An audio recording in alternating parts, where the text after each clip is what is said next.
रोजे से जुड़े कुछ जरूरी और आम मसले। 1. नियत का मसला। रोजा रखने के लिए दिल में नियत होना जरूरी है। जुबान से कहना जरूरी नहीं, दिल का इरादा काफी है। रमजान के रोजे की नियत फजर से पहले करना बेहतर है, लेकिन अगर फजर के बाद और जवाल से पहले नियत कर ली और कुछ खाया पिया नहीं हो तो रोजा हो जाता है। 2. सहरी करना। सहरी करना सुन्नत है। अगर सहरी ना भी की हो तब भी रोजा सही होता है। 3. किन बातों से रोजा टूट जाता है?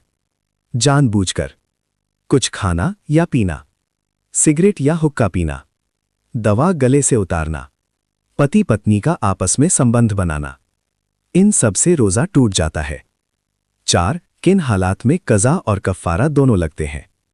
रमजान में जानबूझकर खाना पीना, जानबूझकर पति पत्नी का संबंध बनाना।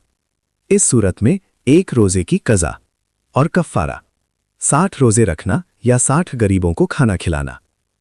5. किन बातों से सिर्फ कज़ा वाजिब होती है? गलती से ये समझकर खा लिया कि रोजा टूट चुका है, कुल्ली करते समय पानी गले में चला जाना। 6. किन बातों से रोजा नहीं टूटता? भूलकर खाना पी लेना, इंजेक्शन लगवाना, खून की जांच करवाना, आंख या कान में दवा डालना, आम हालत में मिसवाक करना। 7. उल्टी का मसला। अपने आप उल्टी आ गई, रोजा नहीं टूटता। जानबूझकर मुंह भर उल्टी की, रोजा टूट जाता है। 8. टूथपेस्ट का इस्तेमाल। टूथपेस्ट से परहेज बेहतर है। अगर पेस्ट या उसका स्वाद गले में चला गया तो रोजा टूट जाएगा। 9. औरतों के खास मसले। अगर हैज या माहवारी शुरू हो जाए तो रोजा टूट जाता है। बाद में उन रोजों की कज़ा जरूरी होती है। 10. एहतिलाम, सोते में गुस्ल वाजिब हो जाना। अगर फजर के बाद गुस्ल की जरूरत पड़ जाए तो रोजा नहीं टूटता, बस गुस्ल करके नमाज पढ़ना जरूरी है। 11. बीमार और मुसाफिर का मसला।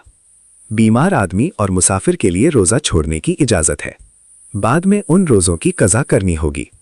ऐसे ही जानकारी वाला वीडियो देखने के लिए हमारे चैनल राहे कामिल को सब्सक्राइब करें। शुक्रिया आपका।